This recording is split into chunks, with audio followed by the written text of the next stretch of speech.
आगाज आज की बड़ी खबर से। मुल्क भर में बिजली का बड़ा ब्रेकडाउन जारी है।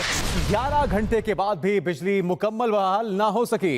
इस्लामाबाद, रावलपिंडी, पिशावर, लाहौर समेत दीगर इलाकों में बिजली का ब्रेकडाउन जारी। पूरे मुल्क में बिजली गायब। 14 घंटे से ज्यादा का वक्त गुजरने के बावजूद बिजली बहाल न हो सकी। ये हुकूमत हमारे लिए हमें कौन से गुनाहों का सजा हमें दे रही है। सुबह से लाइट नहीं आ रही, हमारा काम बिल्कुल हट जा रहा है। जराये का कहना है खराबी NTDC की गुद्दू से बलोचिस्तान जाने वाली मेन लाइन में पैदा हुई। पावर प्लांट्स बंद होने से सिंध, पंजाब, लेस्को और ISCO रीजन के ज्यादातर इलाकों में बिजली गायब हो गई। गुद्दू, मुजफ्फरगढ़, जामशोरो, हवेली, शाह बहादुर, बल्लो की पावर प्लांट्स भी बंद हो गए। तरबेला और मंगला से 500 मेगावाट बिजली पैदा हो रही थी। सिस्टम को बचाने के लिए NTDC से फ्यूज को बंद करना पड़ा। वजीर आजम शहबाज शरीफ के हुक्म पर तहकीकात के लिए आला सतह की कमेटी बना दी गई। वजीर आजम ने बरहमी का इजहार करते हुए कहा है, बिजली का इतना बड़ा बहरान किस वजह से पैदा हुआ, आगाह किया जाए। जिम्मेदारों के बिजली फौरी बहाल की जाए। अवाम की मुश्किलात बर्दाश्त नहीं। दूसरी तरफ सिस्टम की बहाली के लिए मतलूबा बिजली ग्रिड में लाने की कोशिशें जारी हैं। नेप्रा अथॉरिटी ने ब्लैकआउट पर नोटिस लेते हुए NTDC से रिपोर्ट तलब कर ली है। Zaigham Naqvi, express news, Islamabad. नाज़रीन, मुल्क भर में बिजली की तवील बंदिश जारी है। इस वक्त सप्लाई की ताज़ा तरीन सूरत हाल क्या है, पाकिस्तान भर में अपने नुमाइंदान से सूरत हाल से आपको आगाह करेंगे। इस्लामाबाद से हमारे साथ हैं जैगम नकवी, कराची से होंगे नईम खानजादा, लाहौर की सूरत हाल आमिर नवीद चौधरी बताएंगे, पेशावर से एहतशाम बशीर और कोयटा से मोहम्मद शैब हमारे साथ होंगे। सबसे पहले शहर इक़्तिदार का रुख करते हैं। जैगम नकवी, इस्लामाबाद गिरदुनवा में बिजली बंदिश की सूरत हाल क्या है और कब तक बहाली मुमकिन हो पाएगी, क्या कहना है मुतल्लिका हुकाम का?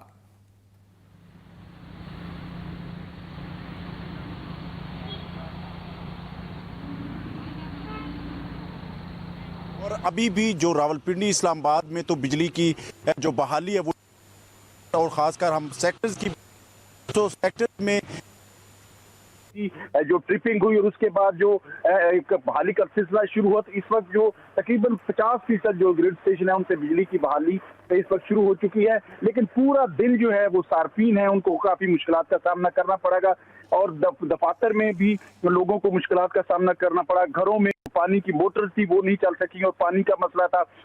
इसके अलावा जो बड़ा ब्रेकडाउन हुआ शहर इक़्तिदार में ही, वजीर आजम ने इसका नोटिस भी लिया और आला तहकीकाती कमेटी तश्कील देने के हवाले से अहकाम सादर किए और फौरी तौर पर बिजली बहाल करने के लिए जो अहकाम भी दिए। लेकिन खुर्रम दस्तगीर जो कि वजीर तवानाई हैं, उन्होंने भी एक प्रेस कॉन्फ्रेंस की और उन्होंने कहा कि रात 10 बजे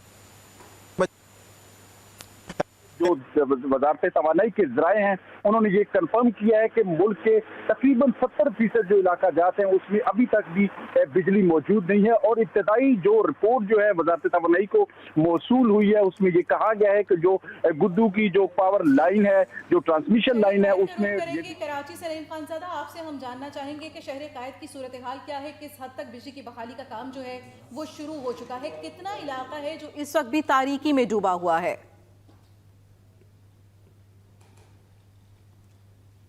गुजर चुका है और अभी भी तकरीबन 70% से ज़ायद जो है वो इलाके ऐसे हैं कि जहां पर अभी बिजली की फराहमी जो है वो मुअत्तल है। कुछ इलाकों के अंदर जो है वो बिजली बहाल ज़रूर की गई, लेकिन वो आधे घंटे से ज़्यादा या 45 मिनट से ज़्यादा बिजली फराहम नहीं की जा रही। पंपिंग स्टेशन से उनको जो है वो 15 मिनट के लिए जो है वो बिजली बहाल की गई, लेकिन उसके बाद दोबारा जो है वहाँ पर बिजली की फराहमी मुअत्तल हो गई। ये तकरीबन 30 करोड़ गैलन से ज़ायद जो है वो शहर को पानी फराहम नहीं किया जा सका। के इलेक्ट्रिक जो है वो अपने पावर स्टेशन से जो है वो शहर में बिजली की फराहमी जो है वो ताहाल जो है वो उनकी जानिब से जो है वो नाकाम ही दिखाई देती है। जब से कुछ देर कब जो है तर्जुमान के इलेक्ट्रिक का जो है वो कहना था कि 3 से 4 घंटे में जो है बेशतर इलाकों में जो है बिजली बहाल कर दी जाएगी, जबकि जो है वो मामूल पर आने में जो है वो मजीद 24 घंटे लग सकते हैं। NTDC के जो है वो आला हुकाम से जो है वो राब्ते में है और नेशनल ग्रिड से जो है वो बिजली फराहमी के बाद ही कराची में सूरत हाल मामूल पर आ सकती है।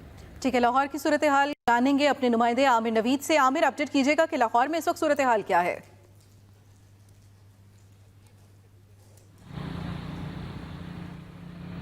जहाँ तक इसमें पावर ब्रेकडाउन की बात है तो उससे अगर अब 10 घंटे से ज़ायद गुजर चुके हैं, लेकिन अभी तक जो है लाहौर के किसी भी हिस्से में बिजली की बहाली उस पैमाने पर नहीं हो सकी जिसकी कोई तवक्को 10 बजे तक की जा सकती थी।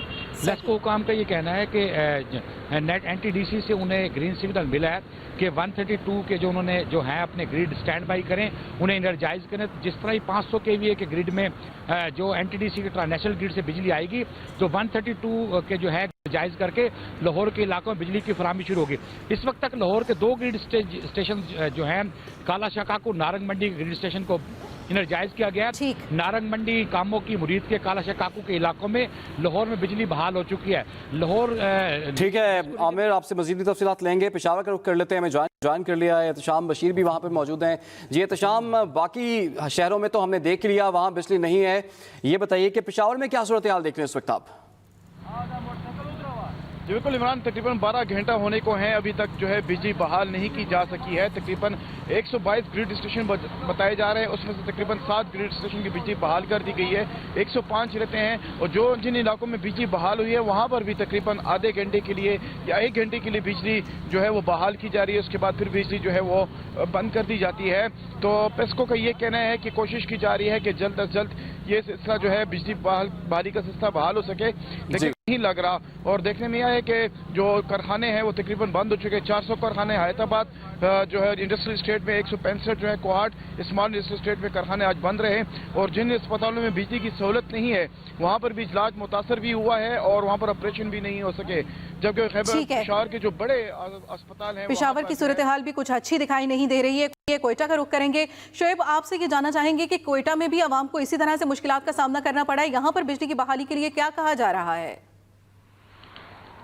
जी बिल्कुल, गुज़श्ता 14 घंटों से कोयटा के ज़ेर-ए-तमाम बलूचिस्तान के 30 अजला में अक्सर अजला में अब भी बिजली की जो फराहमी है वो मुअत्तल है। तमाम कोयटा के जो 5 में से 4 ग्रिड स्टेशन को सिबी से जो है सिबी ग्रिड स्टेशन से बिजली बहाल कर दी गई है। तमाम जिन इलाकों में बिजली बहाल की गई है वहाँ भी बिजली की आग मचोली का सिलसिला जो है वो मुसलसल जारी है, जिससे जो है शहरियों को शदीद मुश्किलात का सामना करना पड़ा। इस वक्त जो है कोयटा में जो दर्जा हरारत है वो नुक़्ते जमात से नीचे गिर चुका है और सर्दी की शिद्दत में भी जो है मुसलसल इजाफा हो रहा है, जिससे शहरियों की मुश्किलात में मजीद इजाफा हुआ है। और जिन इलाकों में जो है बिजली गुज़श्ता 14 घंटों से मुअत्तल है वहाँ पर अब जो है मोबाइल सिग्नल भी डाउन होना शुरू हो गया है, जिससे शहरियों का आपस में जो मवासली रब्ता है वो भी मुअत्तल होकर रह गया है। जी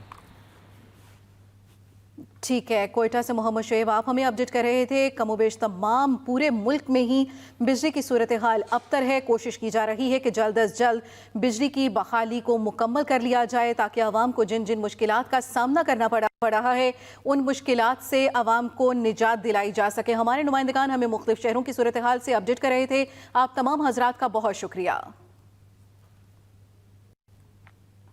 सूरत हाल इंतहाई मखदूश है और गुद्दू पावर प्लांट जहां से मेन ट्रांसमिशन लाइन के अंदर खराबी के बायस एक एक करके तमाम जो ट्रांसमिशन लाइंस थी वो ट्रिप की और उसके बाद पूरे मुल्क में बिजली का ब्रेकडाउन देखा गया।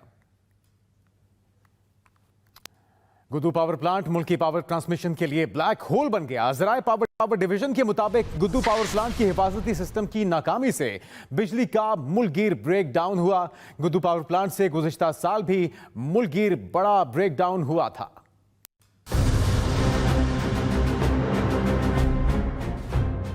मुल्क भर में बिजली का बड़ा ब्रेकडाउन, वफाकी वजीर तवानाई खुर्रम दस्तगीर की वजाहतें और बिजली सार्फिन को दिलासे। वफाकी वजीर खुर्रम दस्तगीर खान ने दावा किया कि कोई बड़ा फॉल्ट नहीं हुआ। नेशनल ट्रांसमिशन डिस्पैच कंपनी की पूरी टीम जो है पूरे मुल्क में, हम इस पर इस वक्त पूरी तवज्जो के साथ, फोकस के साथ और मेहनत के साथ काम कर रहे हैं और मुझे तवक्को है ताला हमारी मदद करे कि इंशाल्लाह आज रात तक पूरे मुल्क में बिजली का निज़ाम बहाल हो जाएगा। ज़राए के मुताबिक तेल और गैस बचाने के लिए मुतद्दद पावर प्लांट्स बंद थे। तरबेला से खराबी शुरू हुई, गुड्डू और थर्मल पावर स्टेशन से भी मसला खराब हुआ। सुबह 7 बजे पावर हाउसेज चलाए तो इंजीनियर्स और मुतलका हुक्काम ने लापरवाही बरती, जिसके बायस फ्रीक्वेंसी आउट हुई और सिर्फ 9000 मेगावाट का सिस्टम भी बैठ गया। Zaigham Naqvi, Express News, Islamabad.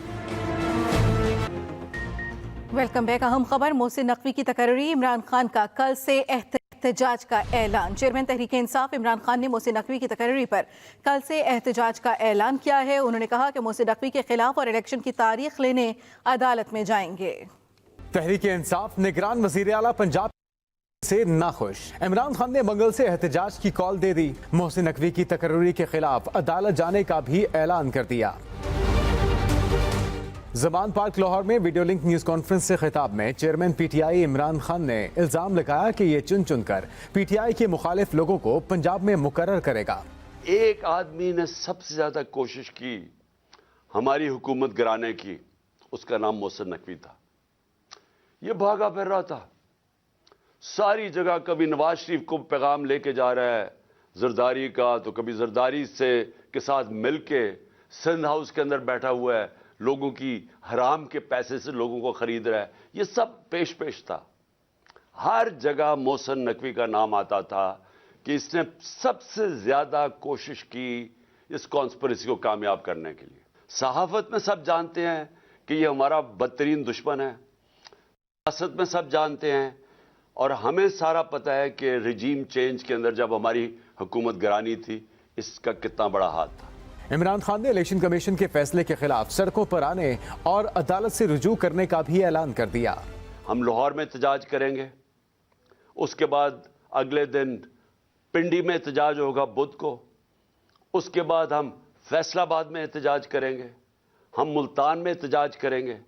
हमारे हर रोज़ पाकिस्तान के मुख्तलिफ शहरों में एहतजाज शुरू होंगे। हम बिल्कुल इस आदमी को तस्लीम नहीं करते। हम बिल्कुल इस इलेक्शन कमीशन को, जिसने इस तरह के आदमी को लेके आए हैं, हम इलेक्शन कमीशन को हम समझते हैं कि इनसे ज़्यादा इस मुल्क को नुकसान किसी ने नहीं पहुंचाया जो इलेक्शन कमीशन पहुंचा रही है। साबिक वजीर आजम इमरान खान ने दावा किया कि ये लोग इलेक्शन में अपने एम्पायर खड़े करना चाहते हैं। मियां प्रेस न्यूज लाहौर। तहरीक इंसाफ के 45 अरकान कौमी असम्बली ने इस्तीफे वापस लेने का फैसला कर लिया। अरकान ने स्पीकर से मुलाकात की इजाजत न मिलने पर धरना दे दिया। तफसील बता रहे हैं साकिब विर्क। पीटीआई के 45 अरकान कौमी असम्बली ने इस्तीफे वापस लेने की दरख्वास्त दे दी। पीटीआई की जानिब से दरख्वास्त ईमेल और व्हाट्सएप के जरिए कौमी असम्बली हकाम को भेजी गई। जिन अरकान के अब तक इस्तीफे मंजूर नहीं हुए वो कौमी असम्बली पहुँचे। गेट बंद होने पर अरकान स्पीकर की रिहाइश गाह की तरफ चल पड़े। उन्होंने रास्ते में रोके जाने पर धरना दे दिया। आमिर डोगर ने मीडिया से गुफ्तगू में कौमी असम्बली में जाने की वजह भी बता दी। हमारा जाने का मकसद एक मखसूस है, वो ये है कि हमने अपना अपोजिशन लीडर बनाना है। असम्बली में बैठना नहीं, असम्बली में तनख्वाहें नहीं लेनी, असम्बली की मराहत नहीं लेनी। स्पीकर हाउस जाने की इजाजत न मिलने के बाद अरकान कौमी असम्बली ने इलेक्शन कमीशन का रुख किया। सिक्योरिटी हकाम ने गेट को खारदार तारे लगाकर बंद कर दिया। आमिर डोगर और रियाज फतेहाना को अंदर जाने की इजाजत दी गई। उन्होंने इलेक्शन कमीशन को दरख्वास्त दी जिसमें कहा गया है हम 45 अरकान अपनी दरख्वास्त वापस ले रहे हैं। अगर स्पीकर इस्तीफे मंजूर करते हैं तो हमें डी नोटिफाई न किया जाए। 1 बज के कुछ मिनट पे हम उठे हैं वहाँ से। उस वक्त तक स्पीकर कौमी असम्बली की तरफ से कोई नोटिफिकेशन, कोई एडवाइस इलेक्शन कमीशन को बकाया जो आज हम 45 MNA इस्तीफे वापस ले चुके हैं उनके बारे में मौसूल नहीं हुई। इस मौके पर आमिर डोगर ने बताया चीफ इलेक्शन कमिश्नर और 4 मेंबर से मुलाकात हुई। हमने इनके सामने अपना केस रखा। दूसरी तरफ स्पीकर अब तक शेख रशीद और पीटीआई के 79 मेंबर समेत 80 अरकान कौमी असम्बली के इस्तीफे मंजूर कर चुके हैं। Saqib Virk, express news, Islamabad. मुल्क में बिजली का इतना बड़ा बहरान किस वजह से पैदा हुआ, आगाह किया जाए। वज़ीर आज़म शहबाज शरीफ का मुल्क में बिजली के तात्तुल का सख्त नोटिस। उन्होंने कहा कि मुल्क में बिजली का इतना बड़ा बहरान किस वजह से हुआ, आगाह किया जाए। वज़ीर आज़म शहबाज शरीफ का मुल्क में बिजली के तात्तुल का सख्त नोटिस। एक और अहम खबर, नकीबुल्लाह कत्ल केस में एसएसपी राव अनवार बेगुनाह करार। कराची की इंसदादी दहशतगर्दी अदालत ने 5 साल के बाद इस केस का फैसला सुना दिया, जिसमें नकीबुल्लाह कत्ल केस में एसएसपी राव अनवार को बेगुनाह करार दे दिया गया। कराची की इंसदादी दहशतगर्दी की खुसूसी अदालत ने साबिक एसएसपी राव अनवार समेत तमाम 18 मुल्ज़िमान को बरी कर दिया। नकीबुल्लाह महसूद समेत 4 अफराद की मुबैना जाली मुकाबले में हलाकत का जुर्म साबित नहीं हो सका। 18 जनवरी 2018 को शाह लतीफ टाउन में होने वाले मुकाबले का उस वक्त के चीफ जस्टिस साकिब निज़ार ने सुमोटो मुकदमे में 51 गवाहों के बयानात और चालान में 90 से ज्यादा गवाहों को शामिल किया गया। 5 साल बाद केस का फैसला आया। नकीबुल्लाह के वालिद केस की पैरवी कर रहे थे। दिसंबर 2019 में उनका इंतकाल हो गया, जबकि प्रोसिक्यूशन के 7 गवाह बयानात से मुकर गए। दूसरी तरफ राव अनवर और दीगर ने फैसला आने पर सेल्फियां बनवाई और खुशी का इजहार किया। झूठा केस आज अंजाम को पहुंचा, 25 आदमी नाजायज चालान किए। मुकदमे से बरी होने वाले 18 में से 6 मुलजिम जमानत पर हैं और बाकी जेल में थे, जबकि फैसले में शाह लतीफ टाउन के साबिक SHO अमानुल्लाह मरवत और साबिक SHO सोराब गोड शुएब शूटर समेत 7 मुलजिमों को मफरूर करार दिया गया था। Nasir Bhatt, express news, Karachi. Ports के लिए बड़ी खबर, हुकूमत का पोर्ट पर फंसे तमाम कंटेनर्स के लिए चार्जेस माफ करने का ऐलान। वफाकी वजीर फैसल सब्जवारी कहते हैं तमाम कंटेनर्स के चार्जेस माफ कर दिए जाएंगे। कई हजार कंटेनर्स पर से 100% चार्जेस खत्म कर रहे हैं। बंदरगाहों पर कंटेनर LCs न खुलने की वजह से फंसे। स्टेट बैंक का मुल्क में शरह सूद 1% बढ़ाने का ऐलान। शरह सूद 16% से बढ़ाकर अब 17% कर दी गई है। स्टेट बैंक ने मॉनिटरी पॉलिसी का ऐलान कर दिया। स्टेट बैंक ने का मुल्क में शरह सूद 1% बढ़ाने का ऐलान। स्टेट बैंक ने शरह सूद 16% से बढ़ाकर 17% कर दी। सिंध के जिला मटियारी में आटे की सरकारी कीमत से जायद पर फिरोख्त के खिलाफ खवातीन ने कौमी शाहराह को ब्लॉक कर दिया। जिला मटियारी में आटा सिंध हुकूमत की जानिब से मुकर्रा 98 रुपये फ़ी किलो की बजाय 140 रुपये फ़ी किलो के हिसाब से फरोख्त होने लगा, जिस पर खवातीन ने कौमी शाहराह पर एहतजाज किया और रुकावटें खड़ी करके सड़क को आमदोरफ्त के लिए बंद कर दिया।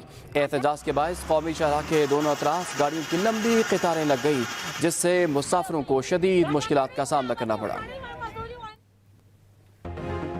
ICC ने साल 2022 की टीम ऑफ द ईयर का ऐलान कर दिया। मोहम्मद रिजवान और हारिस रऊफ जगह बनाने में कामयाब हो गए। चैंपियन इंग्लैंड के कप्तान जॉस बटलर क़यादत करेंगे। कौमी cricketer Nida Dar ICC women team of the year का हिस्सा बन गए। चेयरमैन PCB नजम सेठी भी कप्तान बाबर आजम की हिमायत में सामने आ गए। कहते हैं कप्तान को तब्दील करने का कोई इरादा नहीं। बैतुल्लाह शरीफ की मस्जिदुल हराम में रवां हिजरी साल 10 करोड़ से जायद आज़मीन की आमद रिकॉर्ड की गई। हरमैन शरीफैन की उमूर की निगरानी के जिम्मेदार इदारे के सरबराह शेख डॉक्टर अब्दुर्रहमान अल सुदैस ने बताया कि रवां हिजरी साल के आगाज़ से अब तक मस्जिदुल हराम में 10 करोड़ से जायद अफराद की आमद रिकॉर्ड की गई। हिजर इस्माइल के करीब नमाज अदा करने वालों की तादाद रवां साल 11,93,000 से बढ़ चुकी है।